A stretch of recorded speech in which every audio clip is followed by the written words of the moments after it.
Hello, today I'm presenting Computing in Video Game Design. My name is Ronald Minaldi. My L number is 202-78658.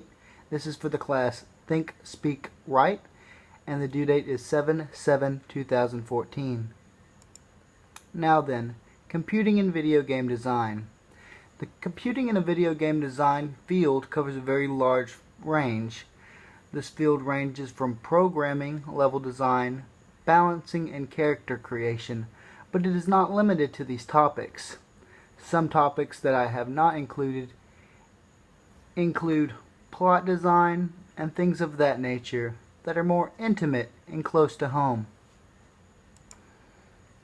The programming uses quite a bit of computing due to the fact that it is actually using code, and the code is what creates the digital fabric of the world's reality. These are very important to think logically because things like bugs can pop up and create major havoc on the game system.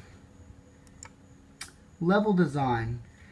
This needs to be the amount of computing used during this is to make sure that the game's level design is flowing easily. That way the user or player can easily find his way from objective to objective with minimal thought. However, in some games, such as puzzle games, the level design is a little less clear because it wants the player to think and challenges them. Balancing. Balancing is the act of making a character abilities along with the enemies equal to each other.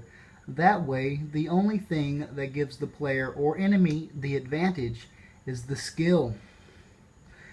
The way that computing is used here is to compare the speed and power that stem from the different abilities the player or character has, be it a powerhouse character that can take a lot of damage or an assassin type who moves fast and quickly.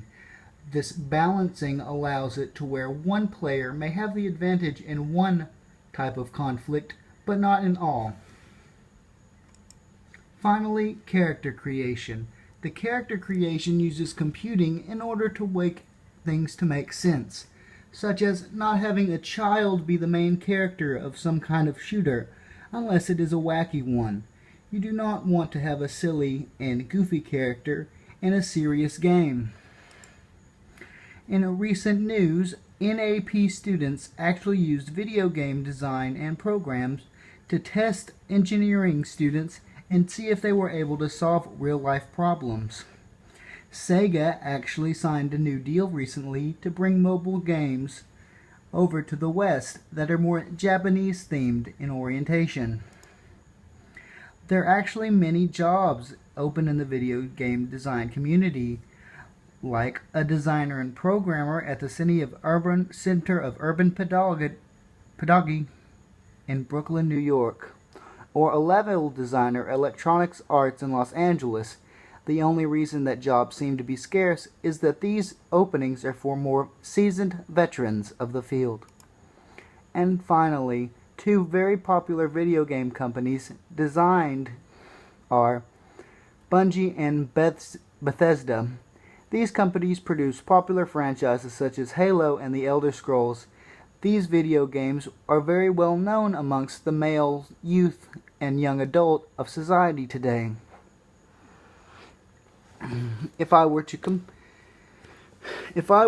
analyze the video game design degree and how much computing involves, I would say that it takes up a majority of the video game design concept due to the fact that a logical nature must be addressed at all points in time in the video game creation process. Thank you.